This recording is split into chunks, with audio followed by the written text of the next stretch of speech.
आइए हम आज के वचन में जाएंगे। 2 कुरिन्थियों अध्याय 1:7। हमारी आशा तुम्हारे विषय में दृढ़ है, क्योंकि हम जानते हैं कि तुम जैसे हमारे दुख में वैसे ही शांति में भी सहभागी हो। हालेलुया। परमेश्वर का वचन हमसे कहता है प्रियो कि हमारी आशा तुम्हारे विषय में दृढ़ है, और ये हमारे बारे में बातें हो रही है कि उनकी आशा हमारे विषय में दृढ़ है। क्या देखते हैं हम इस वचन से कि हम देखते हैं कि जब हम परमेश्वर के वचन में बढ़ते हैं, जब हम परमेश्वर के वचन को पढ़ते हैं, जब हम परमेश्वर के वचन की गहराई को समझते हैं, तो हम देखते हैं कि उसमें किस तरह की आज्ञाएं लिखी रहती है, उसमें किस तरह के वचन बताए जाते हैं। हमें हमारे जीवन को हमें पवित्र करना पड़ता है, हमें पवित्र तरीके से जीना पड़ता है। तो हम देखते हैं कि हमें भी वैसे चलना ही होता है, क्योंकि हम ये कोशिश करते हैं कि नहीं, मुझे परमेश्वर के वचन में चलना है, क्योंकि परमेश्वर ने हमारे लिए इतना दुख सहा, अपने इकलौते पुत्र को दे दिया। तो हम क्यों नहीं, हम भी चाहेंगे कि हम परमेश्वर के वचन में चले और उसके राज्य का काम करें, आगे बढ़े। तो हम ये कोशिश करते हैं, और जब हम कोशिश करते हैं इन सब में चलने की, तो हमारे जीवन में बहुत सारी मुसीबतों का हमें सामना करना पड़ता है।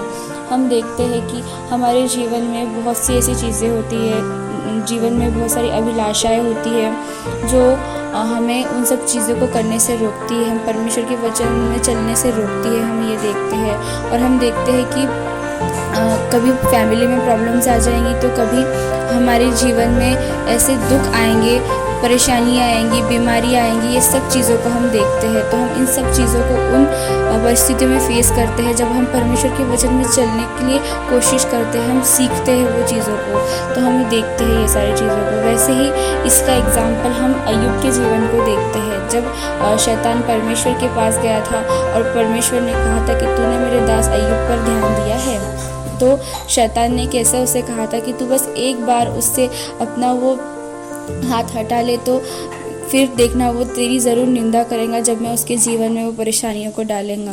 तो फिर हम देखते हैं कि किस तरह शैतान ने अय्यूब के पूरे घराने को नाश कर दिया था। उसका तो एक ही बार में सब खत्म हो गया था, फिर भी देखो वो कितना दृढ़ था विश्वास में। उसने परमेश्वर की आखिरी तक एक भी बार निंदा नहीं की थी, और हम देखते हैं कि आखिर में परमेश्वर ने उसके दृढ़ विश्वास को देखा और उसको कहा कि उसका जो विश्वास था वो कितना दृढ़ था। हम देखते हैं, तो उससे हम सीखते हैं उसके जीवन से कि कैसे परमेश्वर पर उसका दृढ़ विश्वास था, और फिर वो सारी परेशानियों से निकलने के बाद में परमेश्वर ने उसको जैसा का वैसा पूरा घराना उसे उसका वापस कर दिया। हम ये देखते हैं अय्यूब के जीवन से हम इतनी अच्छी बातें को सीखते हैं कि उसका कैसा दृढ़ विश्वास, उसका धीरज कितना सही था। तो हम यही देखते हैं कि परमेश्वर का वचन आगे क्या कहता है, क्योंकि हम जानते हैं कि तुम जैसे हमारे दुख में वैसे ही शांति में भी सहभागी हो।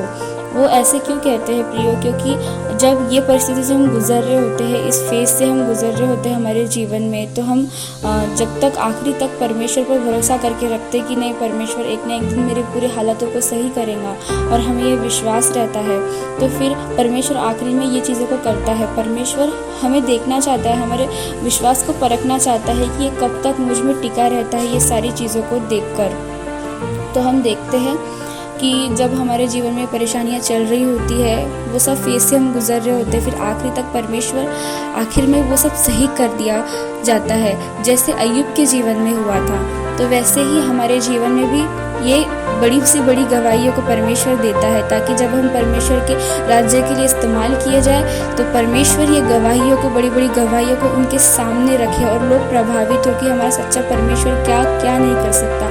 हर एक असंभव चीज़ को संभव करने वाला परमेश्वर, क्योंकि उसके लिए कुछ भी असंभव नहीं है। हालेलुया। तो परमेश्वर का वचन हमें यही सिखाता है कि हमें परमेश्वर के वचन में दृढ़ रहना है, और क्योंकि हम जानते हैं कि तुम जैसे हमारे दुख में वैसे ही आशा में भी सहभागी हो। कैसे कहते हैं? क्योंकि जब हम हमारी गवाहियों को लोगों को बताएंगे आगे जाकर, तो वो लोग प्रभावित होंगे, हमारे सच्चे परमेश्वर को जानेंगे और हमें बताएंगे कि हमारा सच्चा परमेश्वर क्या है। हम ऐसे उन्हें बताएंगे तो वो लोग प्रभावित होंगे, वो लोग भी विश्वास करेंगे, क्योंकि ऐसे लोग ही आते हैं सबसे पहले परमेश्वर के पास, जो दुख में होते, परेशानी में होती है, पीड़ा में होते, दर्द में होते, हर एक चीज़ में, ऐसी चीज़ों में फंसे होते हैं। कोई कोई दुष्ट आत्मा से ग्रस्त इंसान भी होता है, ऐसा हम देखते हैं। तो ऐसी चीज़ों को हम देखते हैं और फेस करते हैं। तो हमें क्या करना चाहिए प्रियो, कि हमें परमेश्वर के वचन में विश्वास से दृढ़ रहना चाहिए। और हमें, क्योंकि आखिरी में जब परमेश्वर हमें ये गवाहियों को देना होगा लोगों को, तो फिर लोग प्रभावित होंगे और लोग जान पाएंगे सच्चा परमेश्वर कौन है। और हम लोगों को उस तरीके से हम लीड कर पाएंगे, काउंसिल कर पाएंगे कि नहीं, सच्चा परमेश्वर कौन है, उसे जानो और उसे करीब आओ। हालेलुया। तो यही था आज का वचन। आशा करते कि आपको आज के वचन से आशीष मिली होंगी और प्रेरणा मिली होंगी कि हमें ये वचन क्या सिखाता है। तो आइए हम प्रार्थना में जाएंगे। प्यारे पिता, धन्यवाद करते हैं परमेश्वर इस वचन के लिए, जिस तरह प्रभु जी इसमें आपने हमें बताया कि हमारा दृढ़ विश्वास कैसा होना चाहिए, हाँ, हम लोगों के साथ सहभागी कैसे होना चाहिए। हम धन्यवाद करते हैं पिता परमेश्वर आज के वचन के अनुसार कि आप सभी को ब्लेस कीजिए और सभी के जीवन में वचन काम करने पाए। हम आपका धन्यवाद करते हैं। इस प्रार्थना विनती को उद्धार करता प्रभु यीशु मसीह के नाम से सुनिए और कबूल कीजिए। आमीन।